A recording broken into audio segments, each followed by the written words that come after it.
नमस्कार दोस्तों, स्वागत है आपका आपके इस चैनल में, औसत पावरफुल चैनल में। आज की इस वीडियो में हम लेकर आए हैं प्रोजेक्ट रेल एग्ज़ाम 2025 का 10th का विज्ञान विषय की आंसर की एकदम सटीक, सरल और समझने योग्य भाषा में। अगर आप इस पेपर में एग्ज़ाम दिए हैं तो ये वीडियो आपके लिए बहुत ही फ़ायदेमंद होने वाली है। वीडियो को शुरू से लेकर लास्ट तक बिना स्किप करके आप देखते रहिए ताकि आप सही उत्तरों का मिलान करें। ठीक है, चेक करके आप कमेंट सेक्शन में कमेंट करके बताइए कि आपका नंबर कितना आ रहा है। ठीक है, चलिए शुरू करते हैं। ठीक है, यानी ये 4 अगस्त 2025 को, ठीक है, मंथली टेस्ट में जो हुआ प्रोजेक्ट रेल एग्ज़ाम, उसका पूरा आंसर की है 10th साइंस का। शुरू से लेकर लास्ट तक आप देखते रहिए। ठीक है, चलिए स्टार्ट करते हैं। सबसे पहला क्वेश्चन देख लीजिए। ठीक है, एमसीक्यू टाइप का क्वेश्चन है, यानी क्वेश्चन नंबर 1 से लेकर क्वेश्चन नंबर 6 तक आपका पूरा एमसीक्यू टाइप का क्वेश्चन है। बस क्वेश्चन पढ़ना है और उसका आंसर शीट आपको देना है। ठीक है, तो चलिए स्टार्ट करते हैं। सबसे पहला क्वेश्चन आप देख लीजिए। जब कोई वस्तु दर्पण तथा अनंत के बीच मध्य स्थित होता है तो प्रतिबिंब बनता है। और ये आपका कौन सा, अगर दर्पण का बात कर रहा है तो कौन सा दर्पण का बात कर रहा है? Convex mirror. कॉन्वेक्स मिरर का मतलब होता है उत्तल दर्पण। कॉन्वेक्स मिरर का मतलब कौन सा दर्पण होता है? तो उत्तल दर्पण। तो आपका बात कौन सा दर्पण का कर रहा है? तो उत्तल दर्पण का बात कर रहा है। ठीक है, कौन सा दर्पण का? उत्तल दर्पण का।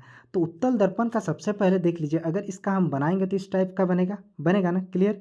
जब इस टाइप का बनाएंगे और आपका वस्तु कहाँ है? ये अनंत है और ये दर्पण का ध्रुव है। तो यहाँ पर अगर कोई वस्तु रखेंगे तो यहाँ पर आपका क्या होता है? तो अगर बात करेंगे तो यहाँ पर आपका क्या होता है? एफ होता है। यहाँ पर आपका क्या होता है? सी होता है। अगर कोई वस्तु गया तो सीधा जाएगा और फोकस से होते हुए कहाँ निकलेगा? बाहर तरफ, इधर निकलेगा। और अगर किसी को सी से होते हुए खींचेंगे तो इसी से आएगा भी जाएगा भी, लेकिन इसका आभास तो यहाँ आएगा। लेकिन अगर देखेंगे तो ये आपका पी पॉइंट है, ये आपका एफ है, तो ये प्रतिबिंब बनता कहाँ से? पी तथा एफ के बीच बनेगा। लेकिन आपसे पूछा गया है कि उसका स्थिति कहाँ? स्थिति मध्य स्थिति प्रतिबिंब बनता है तो पी तथा एफ के बीच बनेगा। लेकिन प्रतिबिंब कैसा बनेगा अगर इसका बात करेंगे तो सीधा तथा आभासी बनेगा। लेकिन आपसे पूछा है कि ये किस प्रकार से बनेगा, तो वस्तु से छोटा बनेगा। किस प्रकार से बनेगा? वस्तु से छोटा। तो इसका जो करेक्ट आंसर हो जाएगा वो आपका कौन तो करेक्ट आंसर हो जाएगा? डी नंबर 2 आपका क्या हो जाएगा? Correct answer. तो इसलिए आपका डी। अगर आपसे पूछा जाता है कि इसका प्रकृति कैसा होगा, तो इसका प्रकृति जो होता है होने से आपका क्या हो जाता है? वास्तविक, सॉरी, सीधा तथा आभासी हो जाता है। ठीक है, तो इसलिए इसका करेक्ट आंसर क्या हो जाएगा? डी नंबर 2 करेक्ट आंसर हो जाएगा। चलिए सेकंड नंबर वाला क्वेश्चन की ओर मूव ऑन करते हैं। और ये रहा आपका स्क्रीन के सामने सेकंड नंबर वाला क्वेश्चन। ठीक है, सेकंड नंबर वाला क्वेश्चन देख लीजिए क्या है आपका क्वेश्चन। सबसे पहले अगर बात करेंगे तो सबसे पहले देख लीजिए, निम्नलिखित में कौन दर्पण का सूत्र है? ये देखिए, ये क्वेश्चन आपका बहुत ही मोस्ट एमसीक्यू क्वेश्चन है। ये आपका आग एग्जाम में भी, फाइनल एग्जाम में भी इस टाइप का क्वेश्चन आपको देखने को मिलता है। प्रीवियस ईयर में पूछा गया क्वेश्चन पेपर है। देखिए, दर्पण का सूत्र का अगर बात करेंगे तो दर्पण का सूत्र में क्या आता है? 1/v। ठीक है, 1/v plus 1/u equal to क्या होता है आपका? 1/f होता है। ये फाइनली आपका किसका सूत्र होता है? तो ये फाइनली जो सूत्र होता है आपका किसका होता है? दर्पण का सूत्र होता है। किसका होता है फाइनली सूत्र? दर्पण का सूत्र होता है। तो इसका जो करेक्ट आंसर हो जाएगा वो आपका 1/v plus 1/u equal to 1/f। इसका जो करेक्ट आंसर हो जाएगा, ए नंबर आपका सही आंसर है। ठीक है, तो ए ऑप्शन वाला आपका क्या हो जाएगा? करेक्ट आंसर है। इसलिए यहाँ पे लिख दिए हैं ए ऑप्शन इसका क्या हो जाएगा? करेक्ट आंसर हो जाएगा। ठीक है, चलिए क्वेश्चन नंबर 3 की ओर मूव ऑन करते हैं। और ये रहा आपका क्वेश्चन नंबर 3। क्वेश्चन नंबर 3 क्या है? देखिए, निम्नलिखित में से किस पदार्थ का उपयोग लेंस बनाने में नहीं किया जाता है? मतलब कौन ऐसा पदार्थ है जो लेंस बनाने के लिए यूज नहीं किया जाता है? लेंस का मतलब क्या होता है? चश्मा। बेसिकली चश्मा के अंदर लेंस रहता है, उस लेंस के माध्यम से वो देख सकता है। तो लेंस बनाने के लिए देखिए, प्लास्टिक का यूज किया जा सकता है, पानी का यूज किया जा सकता है, कांच का यूज किया जा सकता है, बल्कि मिट्टी का यूज नहीं कर सकते। ठीक है, तो इसका करेक्ट आंसर जो हो जाएगा आपका, जो डी नंबर वाला ऑप्शन में दिया है वहीं इसका क्या हो जाएगा? करेक्ट आंसर हो जाएगा। ठीक है, तो चलिए डी नंबर वाला ऑप्शन क्या दिया है आपका? कले मिट्टी। तो इसका करेक्ट आंसर हो जाएगा डी नंबर वाला। ठीक है, इसलिए इसका सही आंसर हो जाएगा डी नंबर वाला। चलिए क्वेश्चन नंबर 4 की ओर मूव ऑन करते हैं। क्वेश्चन नंबर 4 ये रहा आपका स्क्रीन के सामने। तो देख लीजिए क्वेश्चन नंबर 4 क्या है। एक गोलीय दर्पण और लेंस। देखिए, एक गोलीय दर्पण है और लेंस है, दोनों की फोकस दूरी किस में है? तो दोनों का फोकस दूरी बात कर रहा -20 सेंटीमीटर है। तो बात करते हैं सबसे पहले अवतल लेंस की। कौन सा लेंस की? अवतल लेंस की। देखिए, ये आपका मूल बिंदु है, इस मूल बिंदु के अगर इधर चले जाएंगे तो माइनस प्लस होता है, इधर आएंगे तो क्या हो जाएगा माइनस। तो इधर फोकस दूरी आपका यहाँ पे एफ है, तो इसका फोकस दूरी इधर होगा, इधर होगा, इसका मतलब क्या होगा माइनस होगा। पहला चीज़ यानी अवतल दर्पण का फोकस दूरी क्या होता है माइनस। मतलब अब लेंस में चले जाते हैं, तो लेंस में जैसे ही चले जाएंगे तो अगर हम बात करेंगे कौन सा लेंस का बात कर रहे हैं हम, अवतल लेंस। तो अवतल लेंस बनता कैसे है, तो अगर इसको बनाएंगे तो इस टाइप का बनेगा, इस टाइप का बनेगा कि नहीं, इस टाइप का बनेगा ना। इस टाइप का बनेगा तो इसका जो फोकस दूरी होता है, फोकस दूरी किधर होता है, इधर होता है, क्योंकि वस्तु का प्रतिबिंब इधर बनता है, कोई भी ऑब्जेक्ट का प्रतिबिंब इधर बनेगा। जब ऑब्जेक्ट का प्रतिबिंब इधर बनेगा तो मूल पॉइंट से लेफ्ट साइड में आ रहे हैं, लेफ्ट साइड में आएंगे तो क्या होगा माइनस होगा। तो इसका करेक्ट आंसर देखिए, सबसे पहले अवतल दर्पण में भी इसका क्या होता है फोकस दूरी माइनस होता है, और अवतल लेंस में भी इसका फोकस दूरी क्या होता है माइनस होता है। तो इसीलिए इसका करेक्ट आंसर क्या हो जाएगा, ए नंबर वाला ऑप्शन सही आंसर हो जाएगा अवतल लेंस। ठीक है, चलिए नेक्स्ट क्वेश्चन की ओर मूव ऑन करते हैं, और ये रहा आपका 5 नंबर वाला क्वेश्चन। देखिए 5 नंबर वाला क्वेश्चन बहुत ही मजेदार क्वेश्चन है। ठीक है, एम्बुलेंस शब्द अस्पताल गाड़ी में उल्टा लिखा होता है क्यों। देखिए इसका लिखा होने का वजह से है ताकि पीछे से कोई भी गाड़ी आएगा, जैसे वो साइड मिरर में देखेगा तो उसको मतलब एकदम सीधा दिखेगा, इसके लिए। ठीक है, तो आगे चल रहे गाड़ियों के द्वारा एम्बुलेंस वैन पहचान पास देने हेतु, ताकि वो जान सकता है कि ये एम्बुलेंस गाड़ी है और ये इमरजेंसी वाला गाड़ी होती है जिसमें पेशेंट बैठी हुई रहती है और वो हॉस्पिटल के लिए जाती है, इसीलिए वो लिखा रहता है। ठीक है, तो ए नंबर इसका क्या हो जाएगा, करेक्ट आंसर हो जाएगा ए नंबर 2। ठीक है, चलिए क्वेश्चन नंबर 6 की ओर मूव ऑन करते हैं, और क्वेश्चन नंबर 6 ये रहा आपका इस स्क्रीन के सामने। सबसे पहले देख लीजिए क्वेश्चन नंबर 6 का अगर बात करेंगे तो क्वेश्चन नंबर 6 क्या है, कार एवं दोपहिया वाहनों में साइड मिरर होता है। देखिए कार या फिर दोपहिया वाहन जितना भी होता है, टू व्हीलर्स, ठीक है, वो स्पेशलिस्ट उसका साइड मिरर किसका हुआ बना हुआ रहता है, तो उत्तल दर्पण का होता है। क्यों उत्तल दर्पण का रहता है, क्योंकि उत्तल दर्पण छोटा होता है लेकिन इसका देखने का दृश्य एरिया जो होता है ना बहुत ज़्यादा बहुत बड़ा होता है, और ये हमेशा सीधा प्रतिबिंब बनाता है। ठीक है, इसीलिए इसका यूज किया जाता है। तो इसका करेक्ट आंसर क्या हो जाएगा, बी नंबर 2 सही आंसर हो जाएगा। ठीक है, उत्तल दर्पण। चलिए अगला वाला क्वेश्चन की ओर मूव ऑन करते हैं। चलिए नेक्स्ट क्वेश्चन ये रहा आपका स्क्रीन के सामने, इसलिए इसका बी नंबर 2 करेक्ट आंसर हो गया। कौन सा दर्पण, उत्तल दर्पण। ठीक है, चलिए अगला वाला क्वेश्चन की ओर मूव ऑन करते हैं। तो अगला वाला क्वेश्चन की ओर जैसे मूव ऑन करेंगे तो इधर वाला क्वेश्चन आपका 2-2 नंबर का है। कितना नंबर का है, 2-2 नंबर का है। तो चलिए इसको शुरू करते हैं। ठीक है, पढ़ेंगे फिर इसको शुरू करेंगे।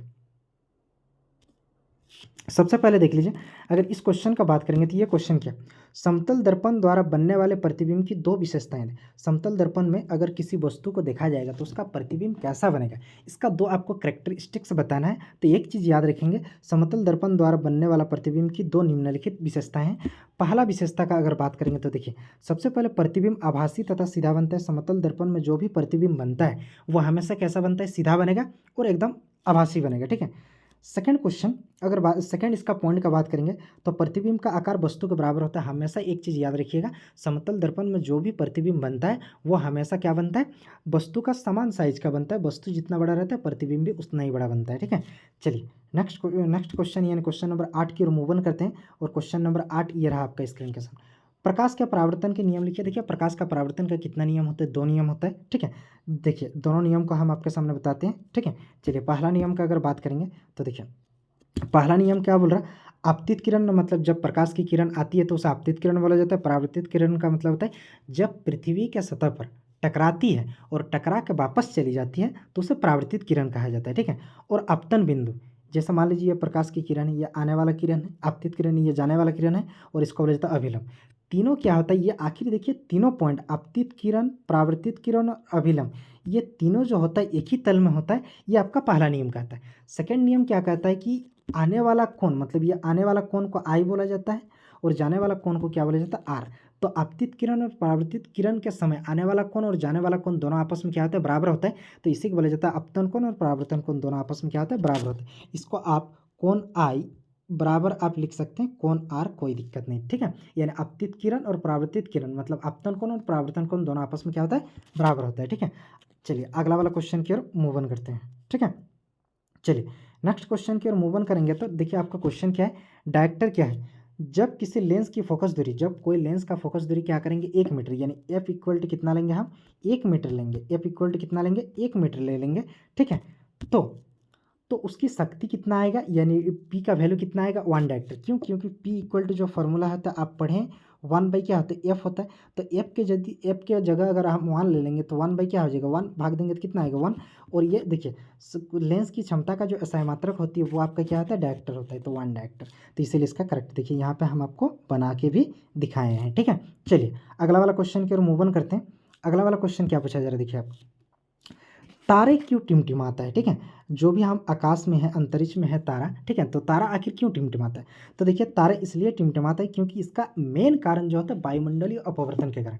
इसका जो एक वर्ड में अगर आप लिखना चाहेंगे तो तारे इसलिए टिमटिमाता है क्योंकि वायुमंडलीय अपवर्तन के कारण। क्यों? क्योंकि वायुमंडलीय में हवा का घनत्व क्या होता है, कभी बढ़ता है कभी घटता है, मतलब हवा का घनत्व कभी बढ़ता है कभी घटता है, जिसके वजह से हमारा आँख में क्या होता है, कभी कम प्रकाश आता है कभी ज़्यादा प्रकाश आता है, जिससे हम लोगों को प्रतीत होता है कि तारा टिमटिमा रहा है। ठीक है, लेकिन इसका मेन वजह क्या है कि वायुमंडल में एयर का डेंसिटी चेंज होने की वजह से इस प्रकार का मतलब हम लोगों को परिवर्तन दिखाई देता है। ठीक है, चलिए अगला क्वेश्चन की ओर देखते हैं। देखिए इस प्रकार से, चलिए नेक्स्ट क्वेश्चन की ओर मूव ऑन करते हैं।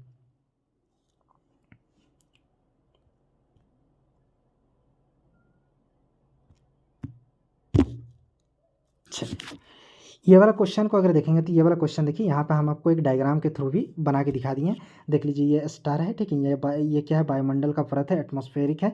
यहाँ पे जैसे तारे से आने वाली प्रकाश पहुँचती है तो हवा का घनत्व बदलते रहने के कारण कभी हमारा आँख में कम प्रकाश आता है कभी ज़्यादा प्रकाश आता है, जिससे हमको प्रतीत होता है कि तारे टिमटिमा रहा। मतलब एक डायग्राम के थ्रू भी हम आपको समझाने की कोशिश किया हूँ, ट्राई किया हूँ। आई मीन हमको लगता है कि आप पूरी तरह से इसको अंडरस्टैंड कर लिए होंगे। चलिए बढ़ते हैं नेक्स्ट क्वेश्चन की ओर। ठीक है, चलिए 11 नंबर वाला क्वेश्चन देखिए। 11 नंबर वाला क्वेश्चन क्या है, मेटल नॉन मेटल से है। ठीक है, चलिए हीरा क्यों चमकता है, हीरा चमकने का पीछे इसका कारण क्या है, इसका उद्देश्य क्या है, ऐसा क्यों होता है। देखिए हीरा इसलिए चमकता है ताकि इसका निम्नलिखित कारण है। देखिए ये 3 नंबर का क्वेश्चन है, तो बेसिकली आप 3 पॉइंट डाल सकते हैं, लेकिन हम आपको 4 पॉइंट मेंशन किए हैं। देखिए अगर बात करेंगे तो सबसे पहला पॉइंट देखिए उच्च अपवर्तनांक, इसका जो अपवर्तनांक का जो पावर होता है वो क्या होता है सबसे ज़्यादा होता है। ठीक है, सेकंड पॉइंट में यानी हीरा में प्रकाश बहुत अधिक मुड़ता है, हीरा में जो प्रकाश होता है वो अधिक मात्रा में क्या होता है मुड़ता है। ठीक है, सेकंड पॉइंट का अगर बात करेंगे तो सेकंड पॉइंट क्या है, कुल आंतरिक परिवर्तन, इसके अंदर जो परिवर्तन होता है वो बहुत ही उसका आंतरिक परिवर्तन होता है। ठीक है, प्रकाश बार बार हीरे के अंदर टकराता है और बाहर निकल जाता है। जैसे सूर्य से आने वाली प्रकाश है वो बार बार क्या होता है अंदर की ओर टकराता है, फिर टकरा के वो बाहर निकल जाता है। ठीक है, थर्ड वाला पॉइंट का अगर बात करेंगे तो थर्ड वाला पॉइंट देखिए सटीक कटाई, इसका कोण का जो कटाई होता है एकदम मतलब परफेक्ट कटाई होता है। सही कोनों पर कटाई से रोशनी फंस जाती है, जैसे सही कटाई की जाती है तो इसके वजह से सूर्य से आने वाली प्रकाश का किरण जो होता है कोण जो होता है इस कोण पर क्या हो जाता है फंस जाती है, जिसके वजह से टकरा कर बाहर निकल जाती है। चौथा पॉइंट आप लिख सकते हैं वर्ण विकरण के कारण। ठीक है, प्रकाश के रंग अलग अलग होकर क्या हो जाता है चमकने लगता है। मेन यही 4 पॉइंट है, लेकिन 3 नंबर का है तो आप उसमें 3 पॉइंट को मेंशन कर सकते हैं इजीली। ठीक है, चलिए क्वेश्चन नंबर 12 की ओर बढ़ते हैं। क्वेश्चन नंबर 12 क्या है देखिए, क्वेश्चन नंबर 12 आपसे पूछा जा रहा क्या होगा जब प्रकाश की किरण सीधी कांच की सतह पर गिरती है। अगर मान लीजिए ये कांच का सतह है, इसमें प्रकाश की किरण सीधा पड़ेगा तो इन केसेस में क्या हो सकता है आपसे पूछा जा रहा है। ठीक है, तो चलिए जब प्रकाश की किरण सीधी कांच का सतह पर गिरती है तो निम्नलिखित प्रक्रिया होती है। पहला देखिए अपवर्तन होता है और प्रकाश की दिशा बदल जाती है। जैसे सूर्य का प्रकाश आएगी उसमें अपवर्तन होगा और प्रकाश का दिशा क्या हो जाएगा चेंज हो जाएगा, परिवर्तन हो जाएगा। ठीक है, चलिए सेकंड पॉइंट की ओर मूव ऑन करते हैं और ये रहा आपका स्क्रीन के सामने सेकंड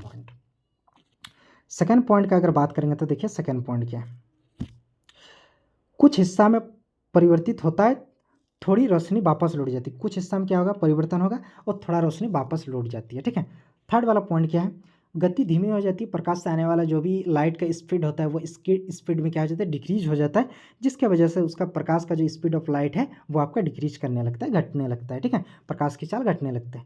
चलिए चौथा वाला पॉइंट की ओर चलते हैं। चौथा वाला पॉइंट के दिशा में हल्का झुकाव आता है, उसका जो एंगल होता है एंगल आपका क्या हो जाता है हल्का डिक्रीज हो जाता है और उसका डायरेक्शन में पूरी तरह से चेंज हो जाता है। ठीक है, इसको हम एक डायग्राम में भी आपको समझाने की कोशिश किया हूँ।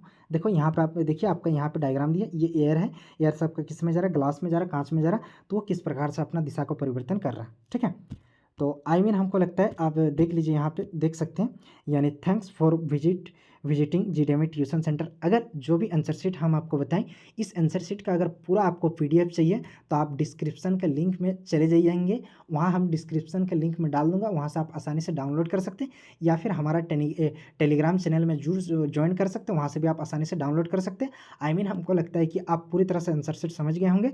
चलिए मिलते हैं नेक्स्ट वीडियो में, तब तक के लिए जय हिंद, थैंक यू।